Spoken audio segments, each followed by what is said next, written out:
പ്രിയപ്പെട്ട വിദ്യാർത്ഥി സുഹൃത്തുക്കളെ, കാലിക്കറ്റ് യൂണിവേഴ്സിറ്റിയിൽ 5th സെമസ്റ്റർ പഠിക്കുന്ന വിദ്യാർത്ഥികൾക്ക് എക്കണോമിക്സ് ഡിപ്പാർട്ട്മെൻറ്റ് തരുന്ന ഓപ്പൺ കോഴ്സാണ് എക്കണോമിക്സ് ഇൻ എവറിഡേ ലൈഫ്. അതിലെ ഇമ്പോർട്ടൻറ്റ് ക്വസ്റ്റ്യനും ആൻസറും നമ്മൾ ഡിസ്കസ് ചെയ്യുകയാണ്. അതിലെ മൊഡ്യൂൾ 2 ആണ് നമ്മൾ ഡിസ്കസ് ചെയ്യുന്നത്. Module 2 micro economic concept. നമ്മൾ ഇതിൽ 2 മാർക്സിന് കുറേ ക്വസ്റ്റ്യൻ വരാം. ചിലപ്പോൾ ഈ 2 മാർക്സുകളെല്ലാം കൂടി ചേർന്നിട്ട് ഒരു 5 മാർക്സ് വരാനും സാധ്യതകളുണ്ട് എന്നുള്ളത് മനസ്സിലാക്കാം. ആദ്യം തന്നെ നമ്മൾ demand. What is demand? Demand for a commodities consumers decide backed by ability and willingness to pay for it. ആളുകളുടെ താല്പര്യമാണ് ഡിമാൻഡ് എന്ന് പറയുന്നത്. ഒരു സാധനം വാങ്ങാനുള്ള താല്പര്യം. അതിനെന്ത് വേണം? അദ്ദേഹത്തിൻ്റെ എബിലിറ്റി വില്ലിങ്നെസ് കൂടിച്ചേരുമ്പോഴാണ്. ഒരാൾക്ക് ഒരു കമോഡിറ്റിക്ക് പൈസ കൊടുക്കാനുള്ള എബിലിറ്റി വേണം, വില്ലിങ്നെസ് വേണം. ഒരാൾക്ക് എബിലിറ്റി ഉണ്ട്, പക്ഷേ അയാൾക്ക് വില്ലിങ്നെസ് ഇല്ല, അതുകൊണ്ട് ഡിമാൻഡ് ആവില്ല. ഒരാൾക്ക് എബിലിറ്റി ഇല്ല, വില്ലിങ്നെസ് ഉണ്ട്, അതുകൊണ്ട് ഡിമാൻഡ് ആവില്ല. രണ്ട് കൂടി ചേരുമ്പോഴാണ് കൺസ്യൂമറിൻ്റെ desire backed by ability and willingness to pay for it. Okay, ഇനി ഡിമാൻഡും ക്വാണ്ടിറ്റി ഡിമാൻഡും. ഡിമാൻഡ് എന്ന് പറയുന്നത് it refers to various quantity that a consumer plan to buy at various prices of good during a period of time. ഒരു പ്രത്യേക സമയത്ത് consumers വാങ്ങാൻ ഉദ്ദേശിക്കുന്ന വേരിയസ് പ്രൈസിൽ വാങ്ങാൻ ഉദ്ദേശിക്കുന്ന വേരിയസ് ക്വാണ്ടിറ്റികൾ കൂടിച്ചേർന്നതാണ് ഡിമാൻഡ് എന്ന് പറയുന്നത്. ഇനി quantity demand it is a amount of good or service which consumer plan to buy at a particular price. Demand എന്ന് പറയുന്നത് ഡിഫറെൻറ്റ് പ്രൈസിൽ ഒരാൾ വാങ്ങാൻ ഉദ്ദേശിക്കുന്ന ഒരാളല്ല ആളുകൾ വാങ്ങാൻ ഉദ്ദേശിക്കുന്ന ഗുഡ്സിനെ എന്ത് പറയുക, ഡിമാൻഡ് എന്ന് പറയുക. ക്വാണ്ടിറ്റി ഡിമാൻഡ് പറഞ്ഞാൽ പർട്ടിക്കുലർ പ്രൈസിൽ, ഒരു പ്രൈസിൽ എത്രയാണ് കൺസ്യൂമർ വാങ്ങാൻ ഉദ്ദേശിക്കുന്നത് എന്നതാണ് ക്വാണ്ടിറ്റി ഡിമാൻഡ് എന്ന് പറയാം. ഇവിടെ ശ്രദ്ധിക്കുക, ഇതെല്ലാം കൂടിച്ചേരുമ്പോൾ ഇതാണ് എന്ത് ക്വാണ്ടിറ്റി ഡിമാൻഡ് എന്ന് പറയുന്നത്. ഇതൊറ്റക്കാണ് എന്ത് ക്വാണ്ടിറ്റി ഡിമാൻഡ്. ഡിമാൻഡ് എന്ന് പറയുന്നത് ഡിഫറെൻറ്റ് പ്രൈസ് 1, 2, 3 എത്ര ക്വാണ്ടിറ്റിയാണ് വാങ്ങാൻ ഉദ്ദേശിക്കുന്നത്. എന്നാൽ ക്വാണ്ടിറ്റി ഡിമാൻഡ് പർട്ടിക്കുലർ പ്രൈസിൽ ₹1 ആകുമ്പോൾ എത്രയാണ് കൺസ്യൂമേഴ്സ് വാങ്ങുന്നത് എന്നാണ് പറയുന്നത്. ഇനി ഡിറ്റർമിനൻസ് ഓഫ് ഡിമാൻഡ്. ഒന്നാമത്തത് price, income of consumer, price of related goods, taste and preference, advertising, price expectation. Determinants പറഞ്ഞാൽ ഡിമാൻഡിനെ ഡിറ്റർമിൻ ചെയ്യുന്ന ഫാക്ടേഴ്സ്. ഒന്ന് പ്രൈസ് കൂടുന്നതിനും കുറയുന്നതിനനുസരിച്ച് ആളുകൾ വാങ്ങുന്നത് കൂടുകയും കുറയുകയും ചെയ്യും. ഇനി ഇൻകം ഓഫ് കൺസ്യൂമറിൻ്റെ ഇൻകം കൂടിക്കഴിഞ്ഞാൽ ഒരാൾ വാങ്ങുന്നത് കൂടും. പ്രൈസ് ഓഫ് റിലേറ്റഡ് ഗുഡ്, അതിനോട് സമമായിട്ടുള്ള ഗുഡിൻ്റെ പ്രൈസിലുള്ള മാറ്റം ഇതിൻ്റെ ഡിമാൻഡിനെ ബാധിക്കും. ആളുകളുടെ taste and preference, advertising, price expectation. ഇനി അടുത്തത് demand function. Demand is a function relation between demand and factors influencing demand. ഇതിൻ്റെ ഡിറ്റർമിനൻസും ഡിമാൻഡും തമ്മിലുള്ള ഫംഗ്ഷൻ റിലേഷൻഷിപ്പിനെ ഡിമാൻഡ് ഫംഗ്ഷൻ എന്ന് പറയുന്നത് QD is equal to price, Y income, price of related good, taste and preference, advertisement, expectation. ഇങ്ങനെ ഇതാണ് എന്ത് QD is equal to function of P of X, Y, PR, T, A, E. Okay, ഇനി അടുത്ത് law of demand. ഇത് ചിലപ്പോൾ 2 മാർക്കിന് വരാൻ സാധ്യതയുള്ളതാണ്. Other thing remains same. Quantity demand of commodities inversely related to is price. മറ്റു പല factors ഉണ്ട്. നമ്മൾ നേരത്തെ പറഞ്ഞ മറ്റു പല ഡിറ്റർമിനൻസ്, ഇവിടെ പറഞ്ഞിരിക്കുന്ന ഡിറ്റർമിനൻസ് നമ്മൾ കണ്ടിട്ടുണ്ടാവും. ഈ ഡിറ്റർമിനൻസ് ഒക്കെ കോൺസ്റ്റൻ്റായി നിൽക്കുന്ന സമയത്ത് ഒരു കമ്മോഡിറ്റിയുടെ പ്രൈസ് കൂടിക്കഴിഞ്ഞാൽ ഡിമാൻഡ് കുറയും. ഓക്കെ, ഇതാണ് ലോ ഓഫ് ഡിമാൻഡ്. പ്രൈസ് കൂടിക്കഴിഞ്ഞാൽ ഡിമാൻഡ് കുറയും, പ്രൈസ് കുറഞ്ഞുകഴിഞ്ഞാൽ ഡിമാൻഡ് കൂടും. ഇതിനെ എന്ത് പറയുന്നത്? Law of demand. ഇനി ഡിമാൻഡ് ഷെഡ്യൂളും ഡിമാൻഡ് കർവും. ഓക്കെ, ഇനി ലോ ഓഫ് ഡിമാൻഡ് പ്രകാരം ചിലപ്പോൾ ചോദിക്കുമ്പോൾ നമ്മൾ എന്ത് ചെയ്യണം? ഗ്രാഫും കർവും വരക്കേണ്ടി വരും. ഡിമാൻഡ് ഷെഡ്യൂൾ എന്ന് പറയുന്നത് it is a table that shows the quantity of good or service that a consumer are willing to buy at a different price. Different പ്രൈസിൽ കൺസ്യൂമർ വാങ്ങാൻ തയ്യാറായിട്ടുള്ള ഒരു ഗുഡിൻ്റെ ക്വാണ്ടിറ്റിയാണെന്ന് പറയുന്നത് ഡിമാൻഡ് ഷെഡ്യൂൾ എന്ന് പറയുന്നത്. ഇതിൻ്റെ ഗ്രാഫിക്കൽ റെപ്രസെൻറ്റേഷനാണ് എന്ത് ഡിമാൻഡ് കർവ് എന്ന് പറയുന്നത്. This is a demand schedule, ഇത് ഡിമാൻഡ് കർവ്. ഡിമാൻഡ് കർവ് എന്തായിരിക്കും? നെഗറ്റീവ്ലി സ്ലോപ്പ്ഡ് ആയിരിക്കും. ഓക്കെ, ഇനി സപ്ലൈ എന്ന് പറയുന്നത് supply refers to the quantity of good or service that producer are willing and able to offer for a sale at various price over given period.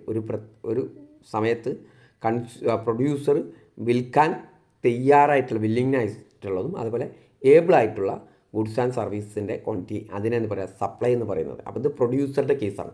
Producer വില്ലിങ്ങും ഏബിളുമായിട്ടുള്ള അതിനെ എന്ത് പറയുക?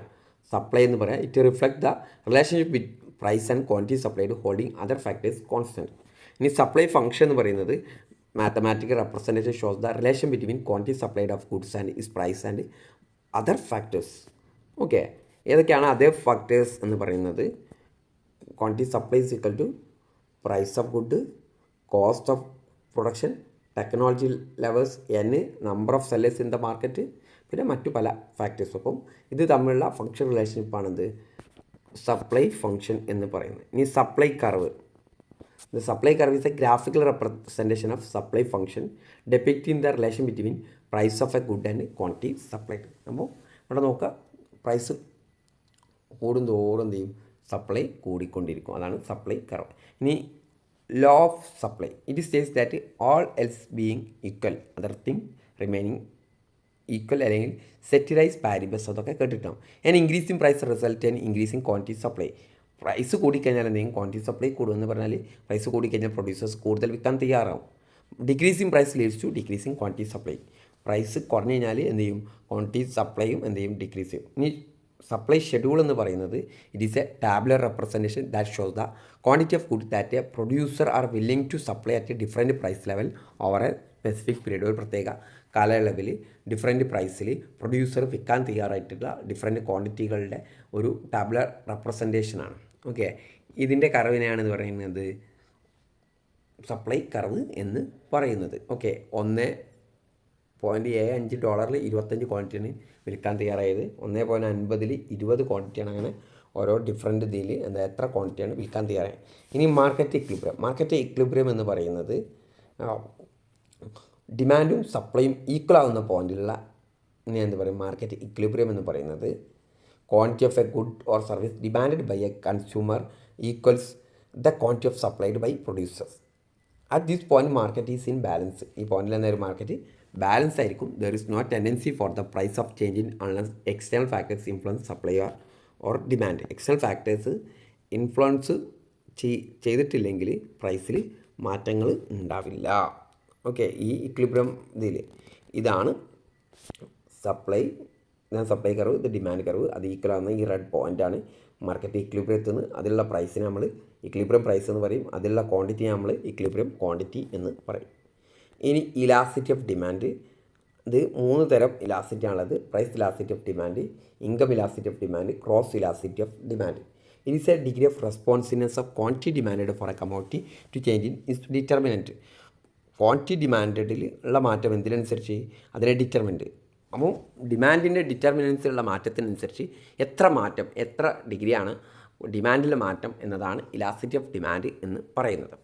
അതിൽ ഒന്നാമത്തത് price elasticity of demand. ഇത് 10 മാർക്കിന് ചോദിക്കാൻ chance ഉണ്ട്, ചിലപ്പോൾ 5 മാർക്കിന് ചോദിക്കാൻ ചാൻസ് ഉണ്ട്. Price elasticity of demand measures the degree of responsiveness or sensitiveness of the demand for a given commodity to given change in price of the commodity. പ്രൈസിലുള്ള മാറ്റത്തിനനുസരിച്ച് എത്ര ഡിഗ്രിയാണ് മാറ്റം ക്വാണ്ടിറ്റി ഡിമാൻഡിലുള്ളത് എന്നത് മെഷർ ചെയ്യുന്നതിനെ എന്ത് പറയാം? Price elasticity of demand. Suppose price of cloth falls by 10% is quantity demand expand by 50%. Price 10% കുറഞ്ഞു, ക്വാണ്ടിറ്റി ഡിമാൻഡ് 15% എക്സ്പാൻഡ് ചെയ്തു, കൂടി. The demand is more responsiveness or sensitiveness to change in price.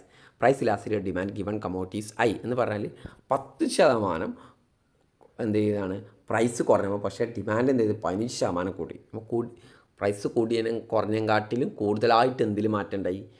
അതിൻ്റെ ഡിമാൻഡിൽ മാറ്റം ഉണ്ടായി. അതുകൊണ്ട് it is A more elastic ആണ് ഈ commodity എന്ന് പറയും. ഇനി അതിൻ്റെ നേരെ ഓപ്പോസിറ്റ് എടുക്കുകയാണെങ്കിൽ 10% പ്രൈസ് കുറഞ്ഞപ്പോൾ ക്വാണ്ടിറ്റി ഡിമാൻഡ് 4% കൂടിയിട്ടുള്ളൂ. അപ്പോൾ എന്താണ്? പ്രൈസ് ഇലാസ്റ്റിറ്റി എന്നാണ് ലോ എന്നാണ് പറയുന്നത്. It is a ratio percentage change in quantity demand to percentage change in price of the commodity. ഇതെന്ന് പറയുന്നത് percentage change in quantity demand percentage change in price തമ്മിലുള്ള ratio ആണ്.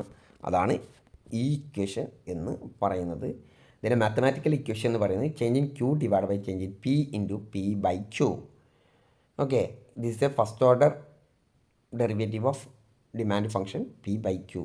ചേഞ്ച് ഇൻ ക്യൂ, ഇത് change in ക്വാണ്ടിറ്റിയിലുള്ള മാറ്റം divide by change in price into price, നിലവിലുള്ള price, Q quantity. Okay, ഇതിൻ്റെ degrees ചിലപ്പോൾ ഡിഗ്രി 5 മാർക്കിനായിട്ട് ചോദിക്കാം.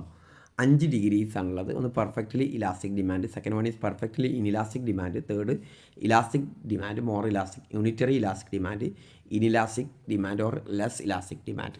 ഒന്നാമത്തെ perfectly elastic demand. Perfectly elastic demand എന്ന് പറയുന്നത് പ്രൈസിൽ ഒരു ചെറിയ മാറ്റം ഉണ്ടായിക്കഴിഞ്ഞാൽ ക്വാണ്ടിറ്റി ഡിമാൻഡിൽ ഇൻഫിനിറ്റ് മാറ്റം ഉണ്ടാകുന്ന കേസിനെയാണ് എന്ത് പറയുന്നത്, പെർഫെക്റ്റ്ലി ഇലാസ്റ്റിക് ഡിമാൻഡ് എന്ന് പറയുന്നത്. ഇതിനെ ഇൻഫിനിറ്റ്ലി ഇലാസ്റ്റിക് ഡിമാൻഡും എന്ന് പറയും. ഡിമാൻഡ് കർവ് എന്തായിരിക്കും, ഒറിസോണ്ടൽ ടു എക്സ് ആക്സിസ് ആയിരിക്കും. ഓക്കെ, പെർഫെക്റ്റ് കോമ്പറ്റീഷൻ്റെ കർവായിരിക്കും ഇതിൽ ഡിമാൻഡ് കർവ് എന്ന് പറയുന്നത്. അപ്പോൾ പ്രൈസ് ചെറിയൊരു മാറ്റം ഉണ്ടായാൽ ഇൻഫിനിറ്റ് മാറ്റം എന്തിലുണ്ടാവും, ക്വാണ്ടിറ്റി ഡിമാൻഡിലുണ്ടാവും. ഇതിൻ്റെ ഇലാസ്റ്റിറ്റി എന്ന് പറയുന്നത് ഇൻഫിനിറ്റ് ആണ്. ഓക്കെ, ഇനി പെർഫെക്റ്റ്ലി ഇനിലാസ്റ്റിക് ഡിമാൻഡ് എന്ന് പറയുന്നത് പ്രൈസിൽ മാറ്റം ഉണ്ടായിക്കഴിഞ്ഞാൽ ക്വാണ്ടിറ്റി ഡിമാൻഡിൽ ഒരു മാറ്റം ഉണ്ടാവില്ല, 0 ആയിരിക്കും എന്തുണ്ടാവുക, ഇതിൽ ക്വാണ്ടിറ്റി ഡിമാൻഡിൽ മാറ്റം ഉണ്ടാവുക. അതിനെ നമ്മൾ പെർഫെക്റ്റ്ലി ഇനിലാസ്റ്റിക് ഡിമാൻഡ് എന്ന് പറയും. ഡിമാൻഡ് കർവ് എന്ന് പറയുന്നത് വെർട്ടിക്കൽ സ്ട്രൈറ്റ് ലൈൻ ആയിരിക്കും. ഡിമാൻഡ് ഫോർ മെഡിസിൻ്റെ ഒക്കെ ഡിമാൻഡ് എന്ന പ്രൈസിൽ മാറ്റം ഉണ്ടായതിൻ്റെ ഡിമാൻഡിനെ ബാധിക്കില്ല. ഇങ്ങനെയായിരിക്കും ഡിമാൻഡ് കർവ് ഉണ്ടായിരിക്കാം. ഓക്കെ, ഇനി elastic demand, more elastic demand, ഇതിൻ്റെ വാല്യൂ, ഇലാസ്റ്റിറ്റിൻ്റെ വാല്യൂ 1 കൂടുതലായിരിക്കും. നേരത്തെ കേസിൽ 0 ആണ്. A given change in price leads to more than proportionate change in quantity demand. പ്രൈസിലുള്ള മാറ്റത്തിനെക്കാട്ടിലും കൂടുതലായിട്ട് ക്വാണ്ടിറ്റി ഡിമാൻഡിൽ മാറ്റം ഉണ്ടാവാം. പ്രൈസ് 10% ചേഞ്ച് ചെയ്താൽ ഡിമാൻഡ് 15% ചേഞ്ച് ചെയ്യാം. ഡിമാൻഡ് കർവ് എന്തായിരിക്കും, മോർ ഫ്ലാറ്റർ ആയിരിക്കും. ഓക്കെ, യൂണിറ്ററി ഇലാസ്റ്റിക് ഡിമാൻഡ് എന്ന് പറയുന്നത് same proportionate change in price and quantity ഡിമാൻഡും പ്രൈസ് ഒന്ന് ഒരേ പ്രൊപ്പോർഷനേറ്റ് ചേഞ്ച് ചെയ്യുക. ഇലാസ്റ്റിക് എന്താണ്, 1 ആയിരിക്കും. ഓക്കെ, റെക്റ്റാങ്കുലർ ഹൈപ്പർബോൾ ആയിരിക്കും അതിൻ്റെ ഗ്രാഫ്, റെക്റ്റാങ്കുലർ ഹൈപ്പർബോൾ ആയിരിക്കും ഗ്രാഫ്. അപ്പോൾ പ്രൈസ് 10% കൂടിയാൽ ക്വാണ്ടിറ്റി ഡിമാൻഡ് 10% കുറയുക, സെയിം പ്രൊപ്പോർഷനേറ്റ് ആയിരിക്കും. ഇനി inelastic or less elastic demand, ഇലാസ്റ്റിറ്റിൻ്റെ വാല്യൂ ലെസ് ദാൻ 1 ആയിരിക്കും. യൂണിറ്ററിയിൽ 1 ആയിരിക്കും ഇലാസ്റ്റിറ്റിൻ്റെ value. A given change in price will leads to less than proportionate change in demand. പ്രൈസിലുള്ള മാറ്റത്തിനെക്കാട്ടിലും കുറവ് മാറ്റം എന്തിലുണ്ടാവുക, ക്വാണ്ടിറ്റി ഡിമാൻഡിൽ ഉണ്ടാവും. പ്രൈസ് 10% മാറിക്കഴിഞ്ഞാൽ ക്വാണ്ടിറ്റി ഡിമാൻഡിൽ 10 കുറവ് 5%. Demand curve is will be steeper. Okay, ഇവിടെ നമ്മൾ ശ്രദ്ധിക്കുക, ഇലാസ്റ്റിക് ഡിമാൻഡിൻ്റെ കർവാണ്. പ്രൈസിൽ ചെറിയൊരു മാറ്റം ഉണ്ടായിട്ടുള്ളൂ, പക്ഷേ ക്വാണ്ടിറ്റി ഡിമാൻഡിൽ വലിയ മാറ്റം ഉണ്ടായിട്ടുണ്ട്. ഓക്കെ, ഇനി ഇനിലാസ്റ്റിക് ഡിമാൻഡിൻ്റെ പ്രൈസിൽ വലിയ മാറ്റം ഉണ്ടായിരുന്നു, ക്വാണ്ടിറ്റി ഡിമാൻഡിൽ ചെറിയ മാറ്റമാണ് ഉണ്ടായിട്ടുള്ളത്. ഇനി യൂണിറ്ററി ഇലാസ്റ്റിക് ഡിമാൻഡ് സെയിം പ്രൊപ്പോർഷനേറ്റാണ്, രണ്ടിലും മാറ്റം ഉണ്ടായത്. ഓക്കെ, ഇതാണ് 5 ഡിഗ്രീസ് നമ്മൾ പഠിച്ചു കഴിഞ്ഞു. 5. ഇനി determinants of price elasticity of demand. ചിലപ്പോൾ 5 മാർക്കേ ചോദിക്കാം, ചിലപ്പോൾ എസ്സേയിൽ ഉൾപ്പെടുത്തി ചോദിക്കാം. ഇലാസ്റ്റിറ്റി ഓഫ് ഡിമാൻഡ്, അതിൻ്റെ ഡിഗ്രീസും അതിൻ്റെ ഡിറ്റർമിനൻസും. ഒന്ന്, നേച്ചർ ഓഫ് കമ്മോഡിറ്റീൻ്റെ കേസ് എടുക്കുക. നേച്ചർ ഓഫ് കമ്മോഡിറ്റി എന്ന് പറയുന്നത് ഒരു നെസസറി ഗുഡ്, അത്യാവശ്യമായിട്ടുള്ള ഗുഡാണെങ്കിൽ അതിൻ്റെ ഇലാസ്റ്റിറ്റി ഓഫ് ഡിമാൻഡ് എന്തായിരിക്കും, ലോ ആയിരിക്കും. ഓക്കെ, നെസസറി ആയിട്ടുള്ള കമ്മോഡിറ്റിൻ്റെ ഇലാസ്റ്റിറ്റി ഓഫ് ഡിമാൻഡ്, അതിൽ ചെറിയ പ്രൈസിൽ മാറ്റം ഡിമാൻഡിനെ വലിയ മാറ്റമായിട്ട് ബാധിക്കില്ല. ഇനി കംഫർട്ട് ഗുഡ്, ഫാന്, ടേബിൾ, ചെയറൊക്കെ കംഫർട്ട് ഗുഡാണ്. അതിൻ്റെ ഇലാസ്റ്റിറ്റി എന്തായിരിക്കും, യൂണിറ്ററി ആയിരിക്കും. പ്രൈസിലൊരു മാറ്റം ഉണ്ടായാൽ അതേ പ്രൊപ്പോർഷനേറ്റ് ചേഞ്ച് ആയിരിക്കും എന്തിനാ ക്വാണ്ടിറ്റി ഡിമാൻഡിലും മാറ്റം ഉണ്ടാവും. എന്നാൽ ലക്ഷറി ഗുഡിൽ എന്തായിരിക്കും, price elasticity of demand high ആയിരിക്കും, മോർ ഇലാസ്റ്റിക് ആയിരിക്കും. ഓക്കെ, ഇതിൽ ലെസ് ഇലാസ്റ്റിക് ആയിരിക്കും. ഫസ്റ്റ് നെസസറിയിൽ ലെസ് ദാൻ 1 ആയിരിക്കും ഉണ്ടായിരിക്കുക. ഇതിൽ ഈക്വൽ ടു 1 ആയിരിക്കും, ഇതിൽ ഗ്രേറ്റർ ദാൻ 1 ആയിരിക്കും. ഓക്കെ, ഇനി അവൈലബിലിറ്റി ഓഫ് സബ്സ്റ്റിറ്റ്യൂട്ട്. ഒരു ഗുഡിന് ഈസിലി അവൈലബിൾ ആയിട്ടുള്ള സബ്സ്റ്റിറ്റ്യൂട്ട് ഉണ്ടായിക്കഴിഞ്ഞാൽ അതിൻ്റെ പ്രൈസ് കൂടിക്കഴിഞ്ഞാൽ മറ്റു കമ്മോഡിറ്റിയിലേക്ക് ആളുകൾ സബ്സ്റ്റിറ്റ്യൂട്ട് ചെയ്യും. അപ്പോൾ ഇതിൻ്റെ അർത്ഥം എന്ന് പറയുന്നത് മോർ ഇലാസ്റ്റിക് ആയിരിക്കും. ഉദാഹരണത്തിന് മിൽക്ക്, കോഫി, കൊക്കക്കോള, ഇതിൻ്റെയൊക്കെ പ്രൈസ്, ടീയിലൊക്കെയുള്ള പ്രൈസിൽ ചെറിയൊരു മാറ്റം ഉണ്ടായിക്കഴിഞ്ഞാൽ ക്വാണ്ടിറ്റി ഡിമാൻഡിനെ എന്ത് ചെയ്യും, നല്ലവണ്ണം കുറയും. ഓക്കെ, ഓപ്പോസിറ്റാണ് ചില കമ്മോഡിറ്റി ഓപ്പോസിറ്റായിട്ടുള്ള സാൾട്ട് ഹാവിങ് നോ സബ്സ്റ്റിറ്റ്യൂട്ട്, അതുകൊണ്ട് എന്തായിരിക്കും, ഇനിലാസ്റ്റിക് ആയിരിക്കും. പ്രൈസുള്ള മാറ്റം അതിൻ്റെ ഡിമാൻഡിനെ ബാധിക്കില്ല. പോസിബിലിറ്റി ഓഫ് പോസ്റ്റ്പോൺമെൻറ്റ്, ചില കമ്മോഡിറ്റി വാങ്ങുന്നത് നമുക്ക് എന്ത് ചെയ്യാൻ പറ്റും, പോസ്റ്റ്പോൺ ചെയ്യാൻ പറ്റുന്നതാണെങ്കിൽ അതിൻ്റെ ഇലാസ്റ്റിറ്റി എന്തായിരിക്കും, ഹൈ ആയിരിക്കും. എന്തുകൊണ്ടാണ്, പ്രൈസ് കൂടിക്കഴിഞ്ഞാൽ ആളുകൾ കരുതും പിന്നീട് വാങ്ങും, അതുകൊണ്ട് തന്നെ അത് വാങ്ങുന്നത് മാറ്റി വെക്കും. ഇനി നേരെ ഓപ്പോസിറ്റാണ് ഉള്ളതെങ്കിൽ എന്ത് ചെയ്യും, പോസ്റ്റ്പോൺ ചെയ്യാൻ പറ്റാത്തതാണെങ്കിൽ പ്രൈസ് ഇലാസ്റ്റിറ്റി എന്തായിരിക്കും, ലെസ് ആയിരിക്കും. ഓക്കെ, ഇനി കോംപ്ലിമെൻ്ററി ഗുഡ്സ് എന്ന് പറയുന്നത് രണ്ടും ഒരുമിച്ച് നമ്മൾ കൺസ്യൂം ചെയ്യുന്നത്, കാറും ഡീസലും. Okay, price elasticity of demand is condition price elasticity of the other, മറ്റൊന്നിൻ്റെതാണ് ഇതിനെ അഫക്റ്റ് ചെയ്യുക. If price elasticity of demand motor car is high, the price elasticity of demand petrol will also be high. Motor കാറിൻ്റെ high ആണെങ്കിൽ എന്തായിരിക്കും, പെട്രോളിൻ്റെതും high ആയിരിക്കും. Okay, അപ്പോൾ പെന്നിൻ്റെത് law ആയതുകൊണ്ട് തന്നെ ഇങ്കിൻ്റെതും ലോ ആയിരിക്കും. അത് ഒരു ഗുഡിൻ്റെ അതാണ് മറ്റതിനെ ബാധിക്കുക. Goods with several uses. The price elasticity of demand is high in case of goods having several uses such as coal, milk. ചില ഗുഡ്സിന് കൂടുതലായിട്ട് പല കാര്യങ്ങൾക്ക് യൂസ് ചെയ്യാൻ പറ്റും. അങ്ങനത്തെ ഗുഡ്സിൻ്റെ പ്രൈസ് ഇലാസ്റ്റിസിറ്റി എന്തായിരിക്കും, ഹൈ ആയിരിക്കും. As price of such commodity fall, they can put to more uses so that there can be substantial rise in demand for them and vice versa. ഇങ്ങനത്തെ ഗുഡിൻ്റെ പ്രൈസ് കുറഞ്ഞ് ഞാൻ എന്ത് ചെയ്യും, ആളുകൾ കൂടുതലായിട്ട് വ്യത്യസ്ത കാര്യങ്ങൾക്ക് യൂസ് ചെയ്യും. അതുകൊണ്ട് ഡിമാൻഡ് കൂടും. ഇനി habit. The price elasticity of demand is low in case of those goods which are bought by the consumers because of the force of habit. ഹാബിറ്റിൻ്റെ അടിസ്ഥാനത്തിൽ വാങ്ങുന്ന ഗുഡുകളുണ്ടെങ്കിൽ ആ ഗുഡിൻ്റെ പ്രൈസ് ഇലാസ്റ്റിസിറ്റി എന്തായിരിക്കും, ലോ ആയിരിക്കും. The demand for cigarette and liquor may remain unchanged even if their price rises. പ്രൈസിലുള്ള മാറ്റത്തിനനുസരിച്ച് ഇതിൻ്റെ ഇപ്പോൾ സിഗരറ്റ്, ലിക്വർ ഇതിനൊക്കെ എന്ത് ചെയ്യില്ല, അതിൽ വലിയ മാറ്റങ്ങൾ ഉണ്ടാവില്ല. ഓക്കെ, ഇനി income level. At very high level of income the price elasticity of demand is low. High level of ഇൻകമാണ് ഒരു ഇതിലുള്ളതെങ്കിൽ പ്രൈസ് ഇലാസ്റ്റിസിറ്റി എന്താ, ലോ ആയിരിക്കും. At higher level of income the rich have already satisfied most of their consumer wants. Higher ലെവലിൽ richer എന്ത് ചെയ്യണം, ഇതൊക്കെ satisfy ചെയ്തിട്ടുണ്ടാവും കൺസ്യൂമറിൻ്റെ വാണ്ട്സ്. എന്നാൽ if the price of commodity falls the rise in demand may be very negligible in case of the rich. Price of commodity falls price in demand may be very negligible in case of rich.